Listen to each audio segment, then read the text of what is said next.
بسم اللہ الرحمن الرحیم۔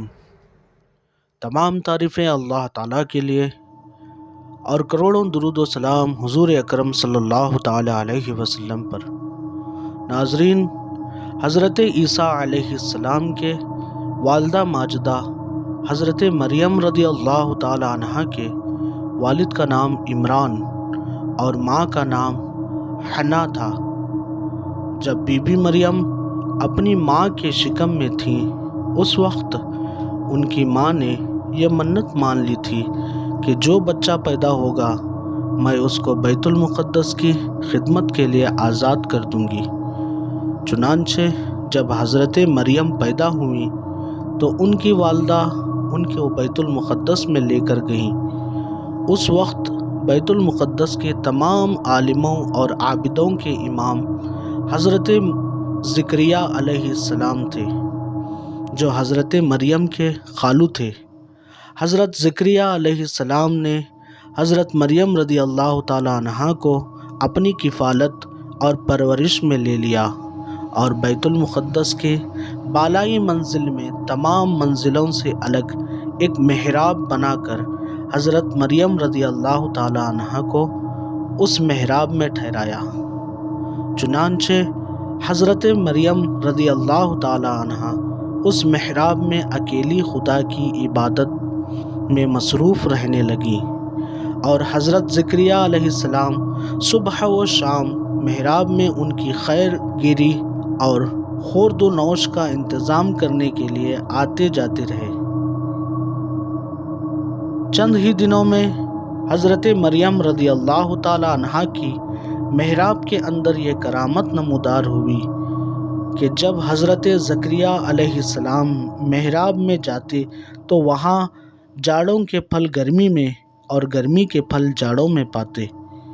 حضرت زکریا علیہ السلام حیران ہو کر پوچھتے کہ اے مریم، یہ پھل کہاں سے تمہارے پاس آتے ہیں؟ تو حضرت مریم رضی اللہ تعالیٰ عنہ یہ جواب دیتی کہ یہ پھل اللہ کی طرف سے آتے ہیں، اور اللہ جس کو چاہتا ہے بلا حساب روزی عطا فرماتا ہے۔ حضرت زکریا علیہ السلام کو خداوند قدس نے نبوت کے شرف سے نوازا تھا، مگر ان کو کوئی اولاد نہیں تھی اور وہ بالکل ضعیف ہو چکے تھے۔ برسوں سے ان کے دل میں فرزند کی تمنا موجزن تھی، اور بارہا انہوں نے گڑ گڑا کر خدا سے اولاد نارینہ کے لیے دعا بھی مانگی تھی، مگر خدا کی شان بے نیازی کے باوجود اس کے اب تک ان کو کوئی فرزند نہیں ملا۔ جب انہوں نے حضرت مریم رضی اللہ تعالیٰ عنہ کی محراب میں یہ کرامت دیکھی کہ اس جگہ بے موسم کا پھل آتا ہے، تو اس وقت ان کے دل میں یہ خیال آیا کہ میری عمر اب اتنی ضعیفی کو ہو چکی ہے کہ اولاد کے پھل کا موسم ختم ہو چکا ہے، مگر وہ اللہ جو حضرت مریم کی محراب میں بے موسم کے پھل عطا فرماتا ہے، وہ قادر ہے کہ مجھے بھی بے موسم کے اولاد کا پھل عطا فرما دے۔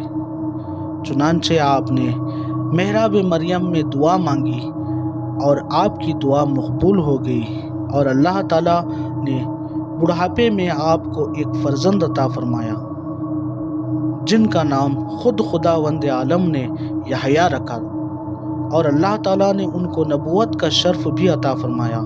قرآن مجید میں خداوند قدس نے سورہ آل عمران میں اس واقعے کو اس طرح بیان فرمایا: جب زکریا اس کے پاس اس کی نماز پڑھنے کی جگہ جاتے، اس کے پاس نیا رزق پاتے، کہا اے مریم، یہ تیرے پاس کہاں سے آیا؟ بولی وہ اللہ تعالیٰ کے پاس سے ہے، بے شک اللہ جسے چاہے بے گنتی دے۔ یہاں پکارا زکریا اپنے رب کو، بولا اے رب میرے، مجھے اپنے پاس سے دے ستری اولاد، بے شک تو ہی ہے دعا سننے والا۔ تو فرشتوں نے اسے آواز دی اور وہ اپنی نماز کی جگہ کھڑا نماز پڑھ رہا تھا۔ بے شک اللہ آپ کو مزدہ دیتا ہے یحییٰ کا، جو اللہ کی طرف سے ایک کلمہ کی تصدیق کرے گا، اور سردار ہمیشہ کے لیے عورتوں سے بچنے والا، اور نبی ہمارے خاصوں میں سے۔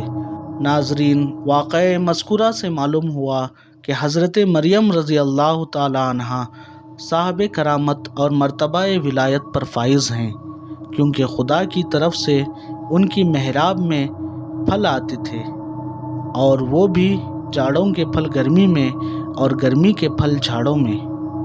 یہ ان کی ایک بہت ہی عظیم الشان اور واضح کرامت ہے جو ان کی ولایت کی شاہد عدل ہے۔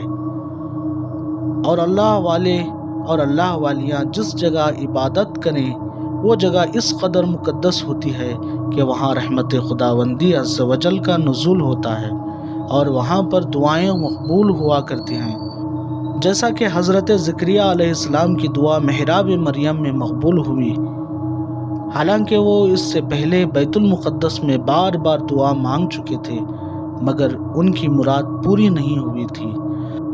اور ناظرین، جہاں اللہ کے مقبول بندے اور مقبول بندیاں چند دن بیٹھ کر عبادت کریں، جب ان جگہوں پر دعائیں مقبول ہوتی ہیں تو ان مقبولان بارگاہ الہی کی قبروں کے پاس، جہاں ان بزرگوں کا پورا جسم برسہ برس تک رہا ہے، وہاں بھی ضرور دعائیں مقبول ہوں گی۔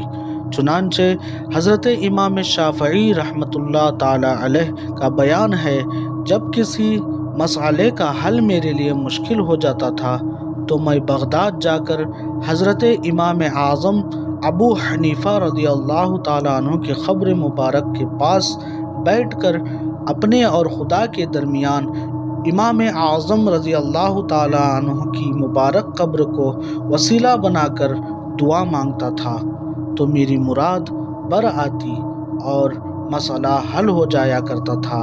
اللہ تعالیٰ عالم۔ ناظرین، اللہ تعالیٰ سے دعا کرتا ہوں ہمیں بھی اس کے نیک بندوں کے وسیلے دارین کی سعادتوں سے نوازے۔ انشاءاللہ تعالیٰ پھر ملاقات ہوگی اور ایک واقعے کے ساتھ۔ تب تک کے لیے اللہ حافظ۔